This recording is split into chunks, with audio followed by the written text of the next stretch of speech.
In a world where walls are bare, comes a project to save us all. From the producers of That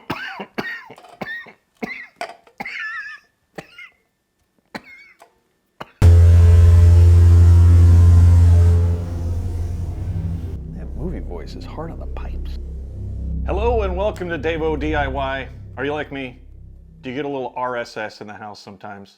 Restless spouse syndrome? We do. And here's how it goes down. You saw the wall in the entry there. My wife's looking at the wall and she says, you know, this could really use a little something. And then I say something stupid like, yeah, it really could. I'm just kidding. My wife and I are usually on the same page on that kind of stuff. So I'm looking online and the stuff's like $1,000. $1,000, one piece of art. What else you got? Well, I'll tell you what else I've got. I've got $100 worth of 2x4s and some paint. And I can make something as cool as what I found online. I'm confident. Ish. Well, I mean, you just saw it. Was it cool? I edited that in after the fact, so I haven't seen it yet. We got a little, Back to the Future thing going on here. Was it cool? Was it good? Should I keep doing it? Should I keep going? I'll just keep going. I'm excited. This is Davo DIY. I'm Davo, and this is the Art Wall Project.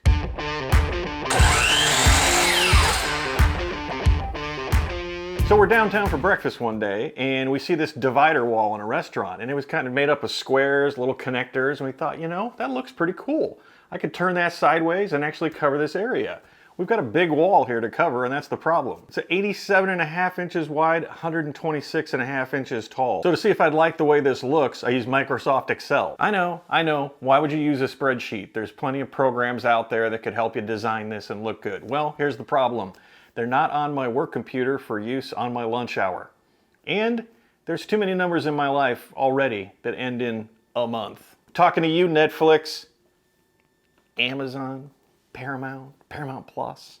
Is there a reason that every time a new show comes out, we have to have an entirely new streaming service to watch it? Streaming is gonna be so affordable. You just pick what you want. I've got 17 channels that are all $10 a month. Sorry.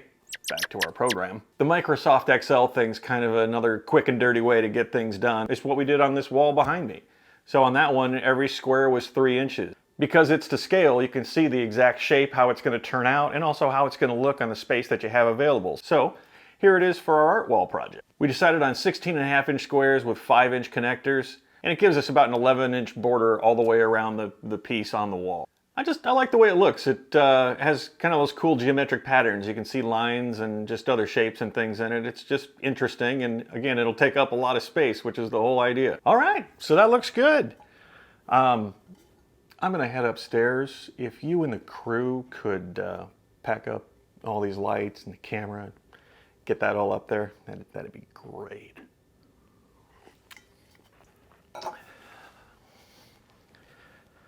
Absolutely, not a problem. Office space thing's a little played out, don't you think?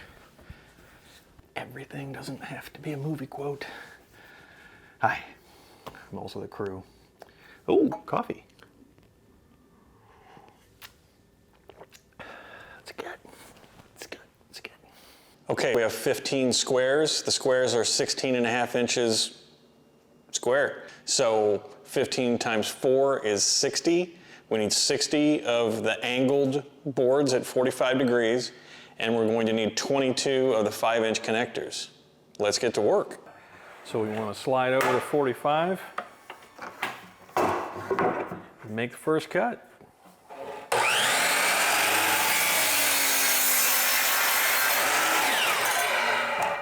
We need 16.5 inches.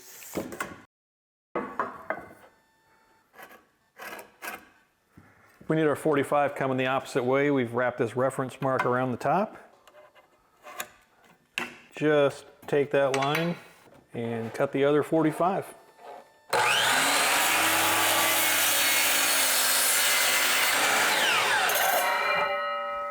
So there's our board with a 45 on each end. What we want to do is kind of automate this process a little bit. What we're going to do is just put a piece of tape on the back here. We know that the saw, we're right up against it. We don't want to push against the blade.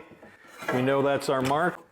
So now we just cut through right here. All we have to do Just flip the board over to the other side, line it up against the 16.5 mark that we made right there, and go ahead and cut.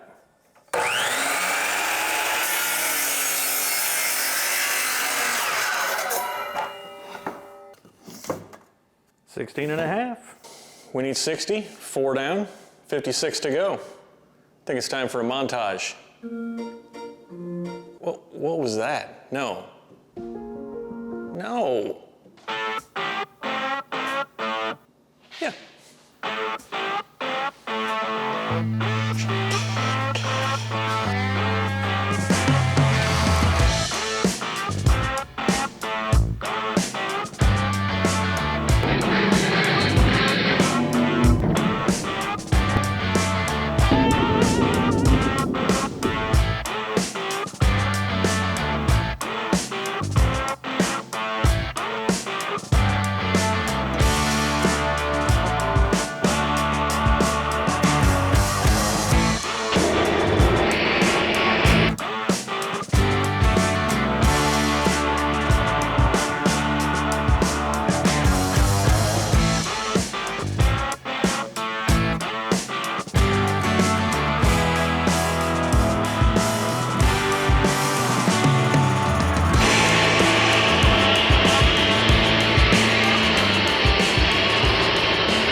So we've cut 60 of these boards. Obviously the idea is we want to make some squares out of them. So when we line up the 45s on the corners, we're going to get this 16.5 by 16.5 box. Just going to use some glue in the corners. We're going to put some brad nails through to just hold the joint after we glue it up. Got a pancake air compressor. We're going to get this set up, get the nail gun loaded up, and we'll be good to go. I've got a scrap piece of melamine down here to protect my workbench from all the glue that's about to start flying around. And I have one of these. This is a 90-degree angle clamp. It's about 3/4 of an inch tall, so I just used 2 pieces of scrap plywood to make this a level surface for the boards. They'll join up here in the clamp. You can use the clamp to secure them in place, and then remove one, put our glue in there, and then put it all together. Let's go.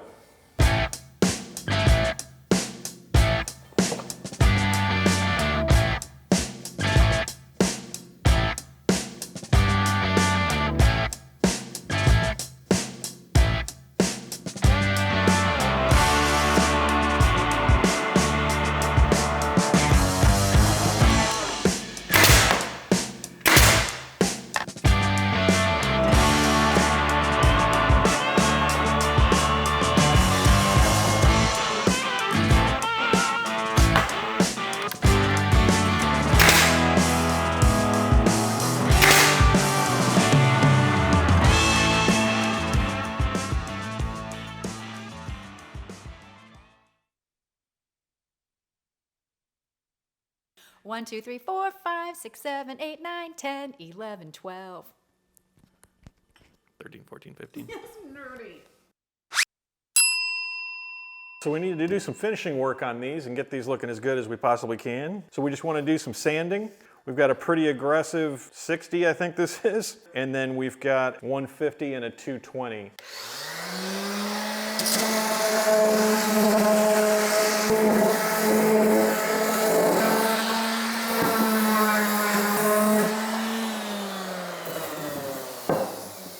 Sometimes you'll get just a little bit of a crack. Easy thing to do is just to put just a teeny little bit of glue and then go ahead and sand over the top of it. The sawdust will kind of pack in and fill that right in.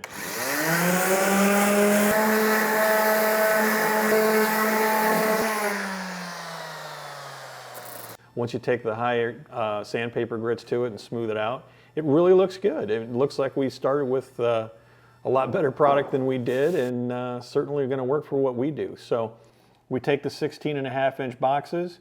We need to put these boxes and spacers together to give us 3 boxes for each row. So, you know, pretty simple. Box, spacer, box, spacer, box. Line them all up, you're done. Okay, it's a little tougher than that. Let me show you how we put these together with the Kreg jig. So on this project, Each of the connectors, both side to side and top to bottom, are in the exact center. So as we flip this one over, the 16.5-inch center obviously would be 8 1/4. So we mark 8 1/4 on the bottom of this box, flip over the other one and mark 8 1/4 on the bottom of that. And then we're going to do the same thing with the 2x4. But as we know, a 2x4 isn't 2x4, it's 3 1/2. So half of 3 1/2 is 1 3/4. We're going to mark that down, 1 3/4. Now we've got centers to match up. So here's a Kreg jig. We're going to put 2 holes in each side of these 5-inch connectors. Look at your reference marks there. That's the side we want the marks on because that's the back. That's what's going against the wall in the finished product. So drill 2 holes per side.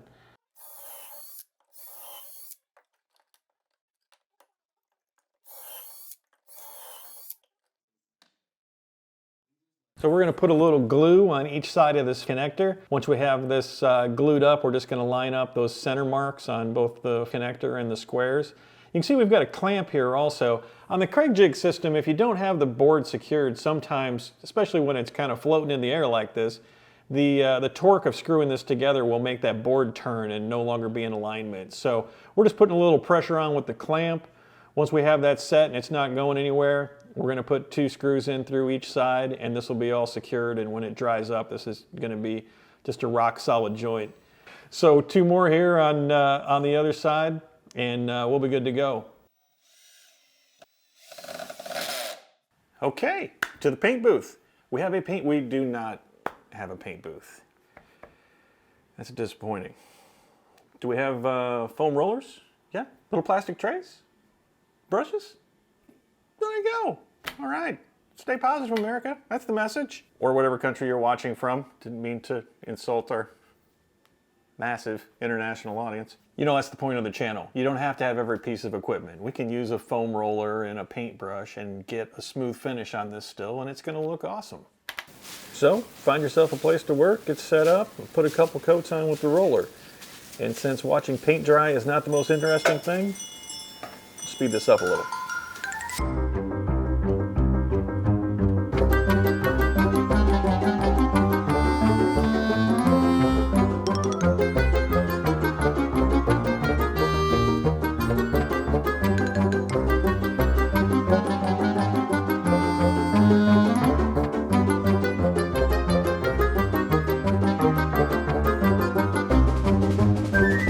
The 4 sections are complete. Assembled, painted, ready for the wall.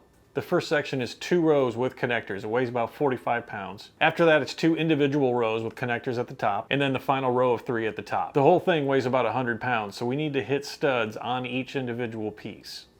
We found the studs and marked out that position on our drawing to see where they would hit the piece.